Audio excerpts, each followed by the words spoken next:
visittemples.com அப்படிங்கிற ஒரு website வலைதளம் வந்து கோவில்களை பற்றி எல்லா விவரங்களையும் சொல்லும். அந்த கோவிலுக்கு எப்படி சென்றடையலாங்கிறதுக்கு ஒரு கூகுள் வரைபடம் கொடுத்துருக்கோம். அது தவிர வானிலை அறிக்கை எங்கே போகிறதுக்கு ஏற்ற தருணத்தை வந்து காட்டும். அது தவிர ஒரு வீடியோ லிங்க்கும் இருக்குது. அந்த வீடியோ லிங்க் மூலமாக அந்த கோயிலை பற்றி நிறைய தெரிஞ்சுக்கணும். இன்றைக்கி visittemples.com மூலமாக தமிழ்நாட்டில் பன்ருட்டி பக்கத்தில் அமைஞ்சிருக்கிற திருத்துறையூர் அப்படிங்கிற இடத்துல இருக்கிற ஸ்ரீ சிஷ்ட குருநாத ஈஸ்வரர் கோயிலை பற்றி தெரிஞ்சுக்க போகிறோம். இந்த திருத்துறையூருக்கு திருத்தலூர் அப்படின்னு ஒரு பேரும் இருக்குது. சமீப நாட்களாக எல்லாருமே இந்த ஊரை திருத்தலூர் அப்படின்னு தான் கூப்பிடுறா. இது மேற்கு நோக்கி அமைஞ்ச ஒரு கோயிலாகும். இதுக்கு ராஜகோபுரம் எதுவும் கிடையாது. அதற்கு பதிலாக ஒரு மேற்கு நோக்கி ஒரு வரவேற்பு வளையம் இருக்குது. அந்த வரவேற்பு வளையத்தோட மேல் பகுதியில் சில விக்கிரகங்களை பதிச்சிருக்கா. பார்க்க ரொம்ப கண்கவரும் விதமாக இருக்குது. இந்த சிஷ்ட குருநாதர் ஈஸ்வரர் கோயில் வந்து பெண்ணாறு அல்லது மெலட்டாறு நதிக்கரையோட தென்பகுதியில் அமைஞ்சிருக்கு. கோயில் வளாகத்துக்குள்ளே நுழையும் போது அங்கே வந்து ஒரு துவஸ்தம்பமும் பலிபீடமும் இருக்குது. அதே மாதிரி ஒரு நந்தி வாகனம் மூலஸ்தானத்தை நோக்கியவாறு இருக்குது. இங்கே மூலவரான ஸ்ரீ சிஷ்ட குருநாதீஸ்வரர் வந்து சிவனோட ஒரு ரூபமாக கருதப்படுறார். இவர் வந்து ஸ்வயம்பு சிவலிங்கம் ஆவார். இங்கே வந்து இவருக்கு வேறு பெயர்களும் உண்டு. அதாவது இவரோட பேர் தவநெறி ஆளுடையார் அல்லது ஸ்ரீ பசுபதீஸ்வரர்னு சொல்லி அழைக்கிறார். சுந்தரர் முதலாக திருவெண்ணநல்லூர் போயிட்டு அங்கே சிவபெருமானை புகழ்ந்து பாடிட்டு அதுக்கடுத்து இந்த கோயிலுக்கு வரார். அப்போ வந்து இந்த பெண்ணை ஆறு சீறி பாய்ந்து பெருவெள்ளம் அப்போ பெருக்கெடுத்து ஓடித்து. இருந்தாலும் அவர் ஒரு தோழி மூலியமாக இந்த கோயிலை வந்தடைஞ்சு இங்கேயும் சிஷ்ட குருநாதீஸ்வரரை பற்றி மிக உயர்வாக பாடியிருக்கார். இந்த கோயிலில் அம்பாளுக்கு தனி சன்னதி இருக்குது. அம்பாளோட பேர் சிவலோக நாயகி அல்லது பூங்கோதை நாயகின்னு சொல்லுவா.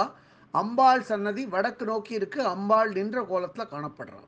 இந்த கோயிலில் விநாயகருக்கும் முருகனுக்கும் தனித்தனியாக சன்னதி அமைஞ்சிருக்கு.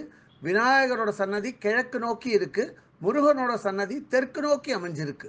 வேற எந்த கோயிலுக்கும் இல்லாத தனிச்சிறப்பு இந்த கோயிலுக்கு உண்டு. என்னன்னா சிவனோட சன்னதி மேற்கு நோக்கியும், அம்பாளோட சன்னதி வடக்கு நோக்கியும், விநாயகரோட சன்னதி கிழக்கு நோக்கியும், முருகனோட சன்னதி தெற்கு நோக்கி அமைஞ்சிருக்கு. இது ஒரு தனிச்சிறப்பாகும் இந்த கோயிலுக்கு.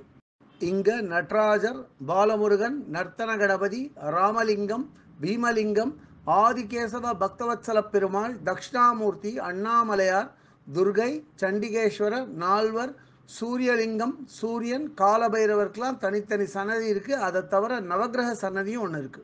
அகஸ்தியர் பிரதிஷ்டை பண்ணி வழிபட்ட அகஸ்திய லிங்கத்துக்கு தனி சன்னதி இருக்கு. இந்த கோவிலோட ஸ்தல விருட்சம் கொன்றை மரமாகும். அதே மாதிரி புஷ்கரணியோட பேர் சூரிய தீர்த்தம் அல்லது சந்திர தீர்த்தம். புத்திர பாக்கியம் இல்லாதவா இந்த கோயிலுக்கு வந்து வழிபட்டால் அவளுக்கு குழந்தை பாக்கியம் கிடைக்கும்னு ஒரு ஐதீகம்.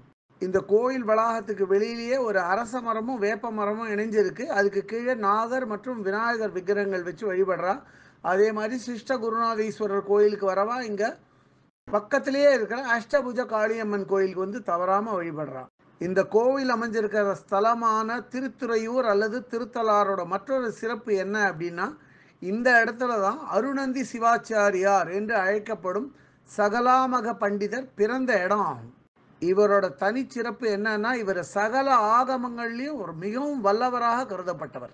இந்த கோயிலை பற்றிய இதர விவரங்கள் வேணும் அப்படின்னா www.visittemples.com அப்படிங்கிற வெப்சைட்டுக்கு போயிட்டு இந்த கோயிலை பற்றிய எல்லா விவரங்களையும் ஆங்கிலத்தில் வந்து படிக்கலாம்.